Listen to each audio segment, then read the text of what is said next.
Railway Koduru నియోజకవర్గంలో ఒక గ్రామానికి స్కూల్ లేదు, మన స్కూల్ ప్లే గ్రౌండ్ లేదు. మైసూరవారిపల్లిలో ప్లే గ్రౌండ్ లేకపోతే నేను అడిగితే గ్రామానికి అసలు రెవెన్యూ భూమి ఏదైనా ఉందంటే అసలు సెంట్ భూమి లేదు. చాలా ఆశ్చర్యం కలిగింది. అసలు బేసిక్గా ఎంత ఉంది భూమి పంచాయతీల కింద, దీన్ని ఒకసారి ఆడిట్ చేయాల్సిన అవసరం ఉంది. ఎంత అన్యాక్రాంతమైంది దీని గురించి ఆడిట్ చేయాల్సిన అవసరం ఉంది. ఎందుకంటే మనకి భారతదేశం స్వయం ప్రతిపత్తి కావాలంటే, స్వయం ఎంపవర్డ్ పంచాయత్ జరగాలి అంటే we need people of great empowerment. భవిష్యత్తుని బలోపేతం చేయగలిగే కొత్త తరానికి మనం అక్కడ పునాదులు ఇవ్వలేని పరిస్థితుల్లో కనుకుంటే మనం మన రాజకీయ పరంగా లబ్ధి పొందొచ్చేమో, కానీ నిజమైన ఆకాంక్ష ఆ ఒక పల్లెలు చాలా బలోపేతం అవ్వాలి, అది దేశానికి అది ఒక వెన్నెముకలా ఉండాలి అనాలి అంటే ఏదైతే బేసిక్ ఉన్నాయో స్కూల్ పిల్లలకు సంబంధించి కానీ, గ్రామానికి స్వయం ప్రతిపత్తి కానీ, లేదా ఆర్థికంగా కూడా ఇవన్నీ ఉండాలి అంటే బేసిక్ భూమి రిసోర్సెస్ చాలా అవసరం. అవన్నీ కొంతమంది అన్యాక్రాంతం చేశారు. దీని మీద కంపల్సరీగా ఒక ఆడిట్ జరగాలి అని చెప్పేది నా ప్రగాఢమైన ఆకాంక్ష. దీన్ని కూడా ఉన్నతాధికారుల దృష్టికి తీసుకొస్తున్నాను. ప్రతి పంచాయతీలో ఎంత భూమి ఉంది, ఎన్ని బిల్డింగ్లు అన్యాక్రాంతం అయినాయి, ఎంత ఆస్తి మనుషులు అడ్డగోలుగా దోచేసుకున్నారు, దీని మీద మీరు దృష్టి, అభివృద్ధితో పాటు అవినీతి పైన కూడా మీరు చాలా బలమైన చెక్ పెట్టాలి మీరు. ఎందుకంటే ఇది ప్రజల సొమ్ము, ఇది దయచేసి ప్రజల సొమ్ముని అన్యాక్రాంతం కాకుండా, ప్రజల ఆస్తుల్ని అన్యాక్రాంతం కాకుండా కాపాడాల్సిన బాధ్యత ఉంది. మీకు ఎలాంటి రాజకీయ ఒత్తిళ్ళు వచ్చినా దానికి నేను అనేవాడు ఉన్నాను, నేను అండగా ఉంటాను. మీ అందరికీ ఉన్నతాధికారులందరికీ తెలియజేసుకుంటూ మీరు దీన్ని బలంగా ముందుకు తీసుకెళ్ళమని కోరుకుంటా ఉన్నాను. అలాగే ఇంకా మనం చాలా ఇంకా బలంగా జరుపుకోవాల్సిన రోజును ఈరోజు నేను చాలా ప్రిపేర్ అయ్యి వచ్చాను. గత 2-3 రోజులుగా అన్నీ చాలా ఎక్కువ సమయం గడుపుదాం, దాదాపు ఒక ఈవినింగ్ దాకా గడుపుదాం అనేది ప్రతి స్టాల్లో అనుకున్నాం. అలా మీ అందరితో ఎక్కువ సమయం గడుపుదామని, ప్రత్యేకంగానే ఉందామని. కానీ దురదృష్టం మొన్న కశ్మీర్లో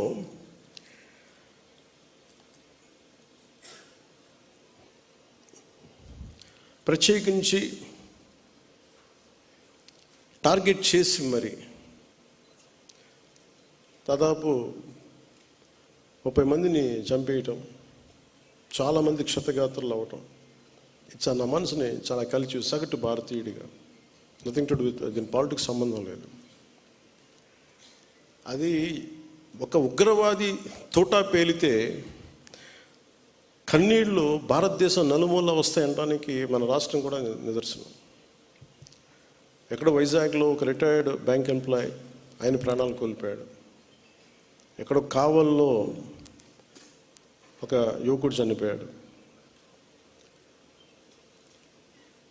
ఇది చాలా చాలా బాధ కలిగించింది మా అందరికీ, చాలామందితో పాటు నాకు బాధ కలిగించింది.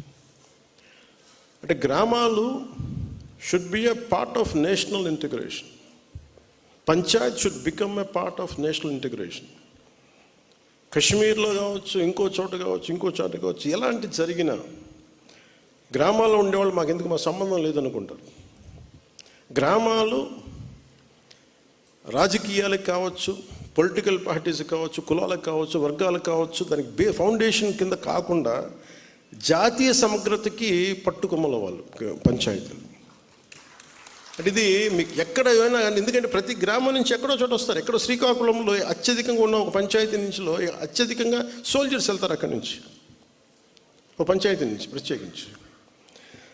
సో పంచాయతీలని ఎలా బలోపేతం చేయాలని ఒక ఉద్దేశంలో మొన్న ఆ సంఘటన జరిగిన తర్వాత దాని గురించి చాలా ఆలోచిస్తూ ఉంటే నాకు ఒకటే అనిపించింది. ఒక రాజకీయ నాయకుడు ఊరు లేదు, పేరు లేదు, ఉండదు, వాళ్ళ కుటుంబానికి తెలియచ్చు, కానీ ఆయన విగ్రహాలు పెట్టేస్తారు.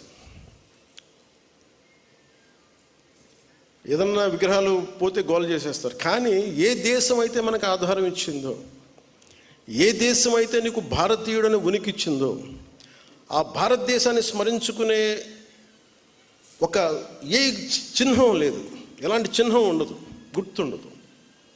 అందుకని నేను ఈరోజు నా ప్రతిపాదన ఉన్నతాధికారులందరికీ, శశిభూషణ్ గారికి కానీ, ఇక్కడున్న కమిషనర్ గారికి కానీ, అందరికీ అందరికీ ప్రతి పంచాయతీలో జాతీయ సమగ్రత ప్రాంగణం అనేది చాలా చాలా అవసరం.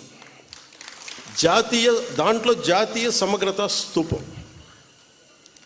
అది మీరు 1000 గజాల్లో పెడతారా, ఎకరంలో పెడతారా, ఇంకెక్కువలో పెడతారా, ఆ పంచాయతీలను బట్టి కనీసం ప్రతి చోట 13,326 పంచాయతీల్లో 13,326 జాతీయ సమగ్రత ప్రాంగణాలు ఉండాలి. 13,326 జాతీయ సమగ్రత స్తూపాలు ఉండాలి. ఇది దయచేసి దీన్ని ఎలా తీసుకెళ్తాం, దీనికి కావాలంటే నేను క్యాబినెట్లో కూర్చొని గౌరవ ముఖ్యమంత్రి చంద్రబాబు నాయుడు గారితో మాట్లాడి, అవసరమైతే కేంద్ర ప్రభుత్వంతో మాట్లాడి, ఇది చాలా చాలా అవసరం. ఇప్పుడున్న పరిస్థితుల్లో, ఉగ్రవాదం పెట్రేగి పెరిగిపోతున్న పరిస్థితుల్లో గ్రామాల నుంచి బలమైన వ్యక్తులు ఉంటేనే, దేశ వికాసానికి బలపడే వ్యక్తుల సమూహం ఉంటేనే గ్రామాల్లోనే మన దేశానికి ఏదైనా చేయగలం, తద్వారా మనం లాభపడగలం. మనకి ఉనికినిచ్చిన మన దేశాంతాలకు మనం భాగస్వాములు కాకపోతే, ఇది నాకు సంబంధం లేదు, నా కులం కాదు, నా పార్టీ కాదు, మా ఏరియా కాదు అనుకుంటే అలా కుదరదు.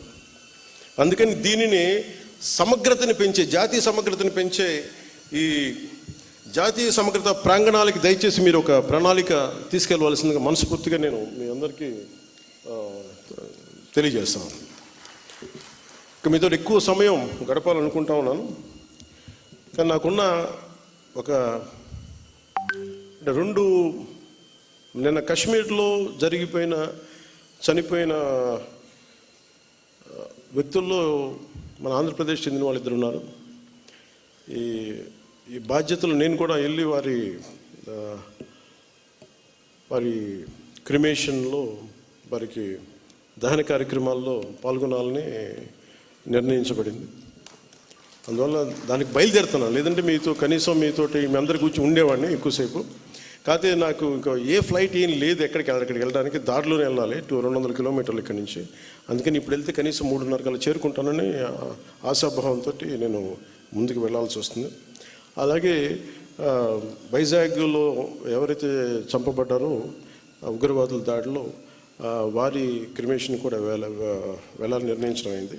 అందువల్ల ఈ 2టికి వెళ్ళాల్సింది కాబట్టి నాకు సెలవు ఇప్పించవలసిందిగా మీ అందరికీ మనస్ఫూర్తిగా కోరుకుంటున్నాను.